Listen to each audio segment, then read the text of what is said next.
Vine porque creo que es importante apoyar a las mujeres. Vine para apoyar este movimiento porque creo que hay que terminar con la violencia. Vine para colaborar en concientizarnos de que esto es un problema de todos.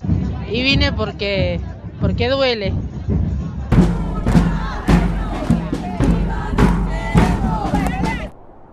Esas voces son de la primera marcha de Ni Una Menos de 2015 en Bariloche. Mi nombre es Belén Echeverry. Hago radio en la ciudad y registro las voces de integrantes de movimientos feministas y disidentes de la región desde hace más de 10 años. En este podcast vas a escuchar esas voces. A 10 años de Ni Una Menos en el país del viento. 3 de junio de 2015. Una consigna que nació en Buenos Aires se volvió grito colectivo en cada rincón del país. Ni Una Menos no fue solo una marcha, fue un antes y un después. Este podcast recuerda cómo se vivió ese día en la Patagonia, donde ni el viento, ni la lluvia, ni la nieve pudieron silenciar las voces. Lo recuerdo como un hito fundamental y de un momento de mucha potencia, ¿no? Se armó aquí en Bariloche y a pesar del frío salimos, nos hicimos escuchar. Nadina Moreda, abogada, feminista, integrante de la Red de Género de aquellos años, uno de los espacios que convocó a marchar ese 3 de junio. Como ella, muchas sintieron que algo distinto estaba empezando. Lo que yo recuerdo es una masiva marcha de mujeres así del barrio que nos encontramos todos con nosotras, por ejemplo, yo con mis estudiantes del Instituto de Formación Docente, como que había mucha movida y sí, fue como algo que nos unió tan fuerte de tanta angustia y tanta cosa que nos encontramos en la calle, ¿no? Recuerdo eso, no solo las militantes feministas, sino que como el pueblo, ¿no? Las mujeres, y fue muy emocionante para nosotras. Viviana Rancaño, integrante del colectivo docente, también parte de la red de géneros de aquel entonces en Bariloche. Centro cívico colmado de distintos espacios que confluimos en ese día histórico, con una plaza repleta y a la vez una gran cantidad de personas, especialmente de mujeres, que iban por su cuenta. Claudia Quiroga, referente del Pro Encuentro de Mujeres en aquel año, el espacio que motorizaba, entre otras actividades, los viajes a lo que entonces se llamaban Encuentros Nacionales de Mujeres. De Bariloche viajamos hacia el este, por la Ruta Nacional 23. Llegamos a Sierra Colorada, en el centro sur de Río Negro. Sierra Colorada también se unió a este día, a esta marcha nacional que fue convocada en aquel entonces. Bueno, la invitación partió por parte de la municipalidad. Participaron organizaciones gremiales, instituciones educativas, de salud y comunidad en general. Ese día estaba prevista una marcha y el tiempo no lo permitió. El viento se volaba al pueblo. Por esta cuestión no se suspendió la marcha, pero sí se convocó a un espacio público, el Club Social y Deportivo de Sierra Colorada. Verónica Flores es periodista en Sierra Colorada. Ese día, aunque no pudieron marchar en la calle, la comunidad se encontró bajo techo y no fue menos potente. Seguimos por la línea sur y llegamos a Ingeniero Jacobasi, a Huahualnilleu. ¿Qué pasó ahí aquel 3 de junio? ¿Cómo se organizó la convocatoria? Y lo que recuerdo es que ya venía habiendo acá en Huahualnilleu, en Jacobasi, unas compañeras que estaban acompañando casos, pero era como que, por ejemplo, llegaban hasta Susana Castillo, que era representante de APDH, algunas situaciones específicas, y ella se encargaba un poco de ir hacia lo judicial, hacia las denuncias, pero también nos íbamos dando cuenta de que hacía falta un acompañamiento permanente para con esas personas, mujeres, y empezamos a tejer una red entre nosotras en donde decíamos, hace falta esto, hace falta lo otro, hace falta ir aquí y allá. Entonces, cuando llegó la convocatoria del Ni Una Menos, ese 3 de junio, ya teníamos más o menos un flujo de comunicación como para decir vamos y lo organizamos. Carolina Blumenkrank es periodista de Radio Nacional Jacobasi. y ella nos llevó a hablar con Susana La Negra Castillo, histórica referente de la Asamblea Permanente por los Derechos Humanos en la Línea Sur. Ese año y en ese momento, no solamente por todos los crímenes, los femicidios aberrantes que se venían sucediendo, sino particularmente por el femicidio de Kiara Páez, que tenía 14 años y estaba embarazada cuando el novio la asesinó. La Negra Castillo recuerda con claridad lo que ese crimen significó. El femicidio de Kiara Páez, de 14 años, fue el punto de quiebre.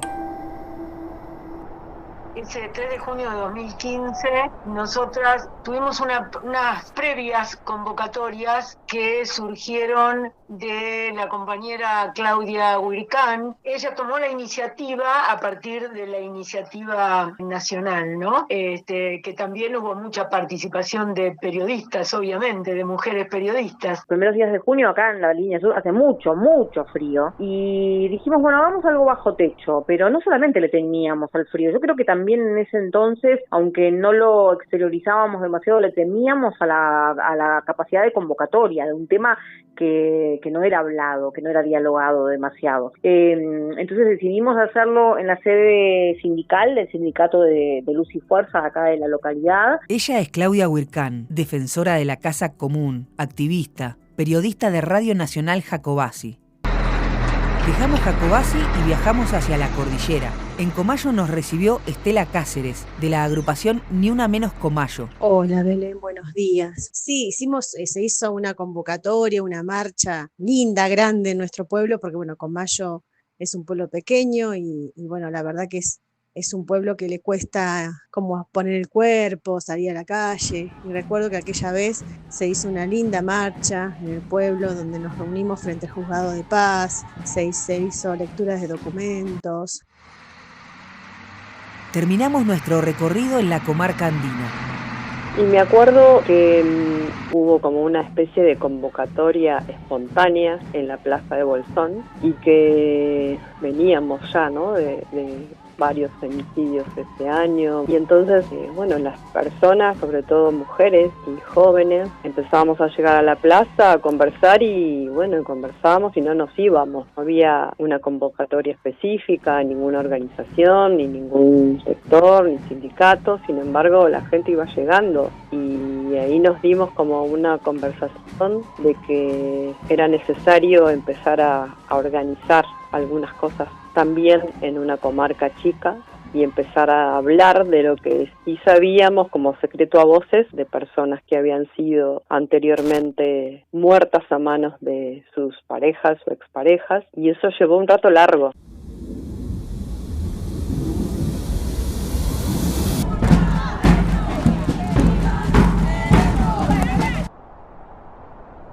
En esta región de la Patagonia, hasta el viento lleva en sus ráfagas el eco de aquel grito. Todas estas voces tienen algo en común. Venían tejiendo redes mucho antes del 2015.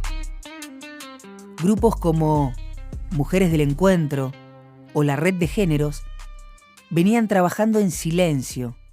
El Ni Una Menos hizo visible esa trama. Había una colectiva muy grande que acompañaba cuestiones de violencia antes de que se conformara en el 2017 la colectiva comarcal Ni Una Menos, se llamaba Mujeres en Libertad.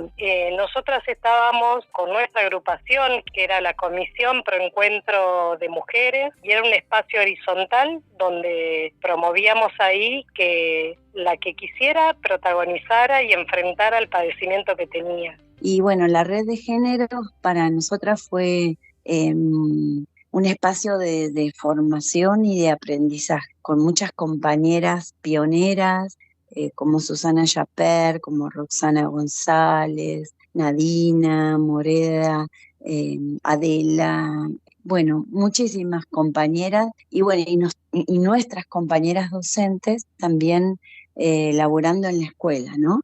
En difundir la ley de educación sexual integral y bueno, hacer fuerza para eso. Era un espacio que pretendía aunar saberes, historias, pareceres, pensamientos, en ese momento desde lo institucional, ¿viste? Porque estábamos en otro momento histórico donde lo institucional tenía otra gravitación. La mayoría de nosotras estábamos ocupando lugares en distintos estamentos del Estado, sea municipal.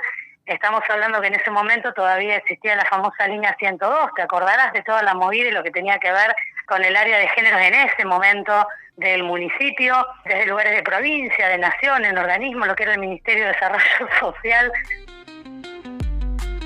En Bariloche la línea 102 era un espacio de atención a mujeres en situaciones de violencia de género que había creado la Dirección de Equidad de Género, que durante la gestión de Gustavo Genuso en 2016 pasó a conformarse como Área de Género y Diversidad. En esa época íbamos por todo, y uno de los temas que se estaba discutiendo era terminar con los concursos de belleza en fiestas populares, porque sabíamos y sabemos que refuerzan estereotipos y reproducen violencias. La intendenta de Bariloche era María Eugenia Martini, y eso le pregunté en la marcha del 2015. Los certámenes de bellezas en las fiestas populares también hacen el ejercicio de la violencia de género. ¿Se ha pensado alguna vez del Estado Municipal de Bariloche replantearse, por ejemplo, la elección de la fiesta de la nieve? Sí, hemos estado trabajando y discutiéndolo. Creo que es un tema que es importante discutirlo y empezarlo a discutir. Lo hemos discutido en la Dirección de Equidad de Género, que me parece que es momento de ir cambiando esos concursos de belleza. En 2018, durante la gestión de Genuso, se eliminó la elección de la reina de la Fiesta Nacional de la Nieve, pero volvió en 2024, con la intendencia de Walter Cortés. Pero sigamos en 2015. Era un contexto de mucha lucha, también de muchos momentos terribles en la ciudad, también con casos de femicidio. Nosotras como docentes nos sumábamos a toda la lucha nacional de CETERA y de la CTA, así que estábamos muy movilizadas también pensando en un consejo municipal de la mujer. Me acuerdo en ese entonces el área de la mujer, que existía una entidad que dependía de la Municipalidad de Sierra Colorada y que tenía a varias mujeres trabajando con políticas públicas y con acompañamiento a familias o a mujeres, mejor dicho, mujeres, niños, niñas en situación de violencia. Veníamos hablando de la figura de femicidio, la incorporación en el Código Penal a partir del 2011 como agravante, veníamos trabajándolo a nivel comunicacional mucho, ¿no? Así que fue como una continuación de ese trabajo y a partir de ahí, como estas primeras convocatorias desembocaron en dos cuestiones importantes que fueron, por un lado, la convocatoria a terminar de definir Consejo Local de Mujeres, por otro lado, en el año 2017 ya, la concreta conformación de la colectiva comarcal Ni Una Menos. Era también una situación distinta en el sentido de que había apertura en las instancias de gobierno donde podíamos por lo menos decir acá hay una demanda muy fuerte y nos abrían una puerta y poder conversar sobre cómo revertir. Fueron años donde conseguimos la emergencia en violencia a nivel municipal y con participación de funcionarias. La emergencia en violencia de género se declara en Bariloche en diciembre del 2012 mediante ordenanza municipal. Esta medida fue impulsada por concejales locales y organizaciones sociales. Ha habido avances impresionantes. En nosotras, en las instituciones, son también derechos que en este contexto los pones más en valor también, todo aquello que conseguimos. El movimiento empujó cambios concretos. Después del 2015 se crearon consejos locales de mujeres, comisarías especializadas y áreas de género en varios municipios. La lucha colectiva transformó el Estado. La comisaría de la mujer fue, creo que en el 2018, la Secretaría de Género también en el 2018, se crea el área de la mujer también en la municipalidad. Como que esta lógica del empuje que tienen los movimientos y las organizaciones sociales para reclamar y para empujar determinadas cuestiones normativas derivó en estos dispositivos más institucionales, ¿no? Fue como muy importante acá, ¿no? Pero también fue un sacudón para todas las organizaciones. Se abrieron nuevos espacios de militancia y se empezó a caer el velo de la violencia machista cotidiana. como eso fue el principio también para nosotras las docentes, de empezar a preguntarnos adentro del sindicato y en las escuelas, y que empezaran a aparecer también compañeras con la misma situación problemática y que también eran víctimas de violencia de género y que no se animaban a contarlo, ¿no? Ese salto fue por más. La marcha en 2016 con Macri de presidente y la primera ola de desmantelamiento del Estado pegó como siempre a las mujeres que junto a las disidencias se seguían organizando. Sí, se armó una mesa de enlace a raíz de los últimos femicidios acá en Bariloche. Con la red sumamos ahí los últimos encuentros y se armó un documento que se va a leer ahora. Aparece el TODES como una construcción que uno tiene que aprender, ¿no? Es muy interesante. Hay planillas para juntar firmas porque se va a presentar un proyecto desde todas estas organizaciones para que se aclare la emergencia, porque se necesita presupuesto, se necesita acción y que se haga y se implemente la ley vigente en todo lo amplio que eso significa, ¿no? Ella es Leticia Campodónico. En la marcha del 2016, Leticia es cuñada de Laura Domínguez, asesinada en 2013 en Dinahuapi. Desde ese dolor se sumó a la red de géneros y años más tarde fue una de las impulsoras de Ni Una Menos Furilovche.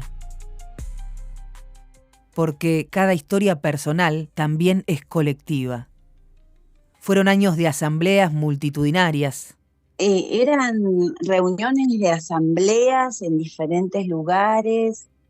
En el Bolsón, un grupo de mujeres comunicadoras hacía radio en la calle. Comunicadoras callejeras, que era un grupo de mujeres que hacíamos radio en la calle, radio abierta en la calle. Entonces todos estos momentos asamblearios y que terminaban en marcha, digamos, estaba siempre acompañada por esta iniciativa de las comunicadoras callejeras de seguir expandiendo pedagógicamente de qué estábamos hablando y de qué iba este movimiento que deriva, por supuesto, en 2018, en la marea verde que fue masiva en la comarca.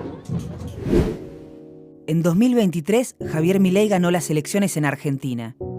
Desde diciembre de ese año hasta entonces, desmanteló cada política pública destinada a frenar las violencias de género y puso a los feminismos como enemigo público.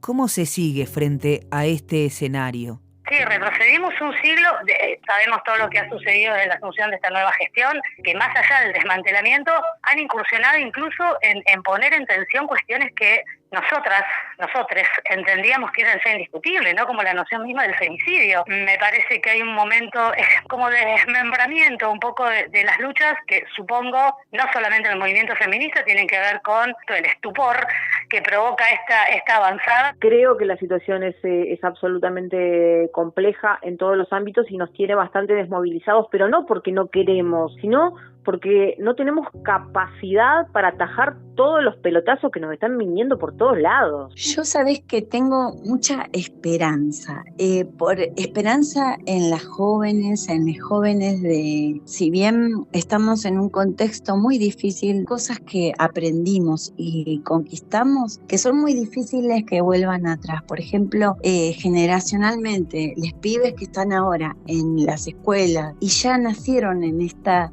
época de generación de diversidad sexual, de aprender del otro, de respetar la identidad del otro, que creo que yo sigo teniendo esperanza. Sí, creo que hay que recomponer y que hay que hacer un gran esfuerzo por la más amplia unidad. Desde aquel 3 de junio de 2015, más de 2.400 mujeres y disidencias fueron víctimas directas de femicidio en Argentina. Un promedio de una vida arrebatada cada 35 horas, porque el grito Ni Una Menos es urgente. Sí, hasta 2019, bueno, como te decía, 2020 se realizaron marchas. En la pandemia como que hubo un parate. Hace tiempo que no se realiza una marcha de Ni Una Menos en Sierra. Vos sabés que, bueno, ahora que vos me citabas para que te cuente un poco, es como que nosotras, así seamos 3, 4, 5... nos autoconvocamos y marchamos, nos juntamos en la plaza. Me parece que es importante, digamos, seguir manteniendo, vigente este grito de Ni Una Menos. Así que... A juntarse.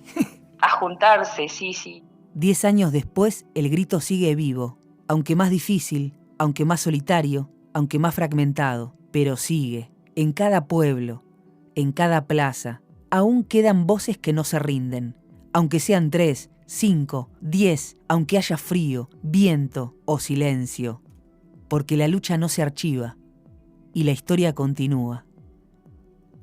Ni una menos.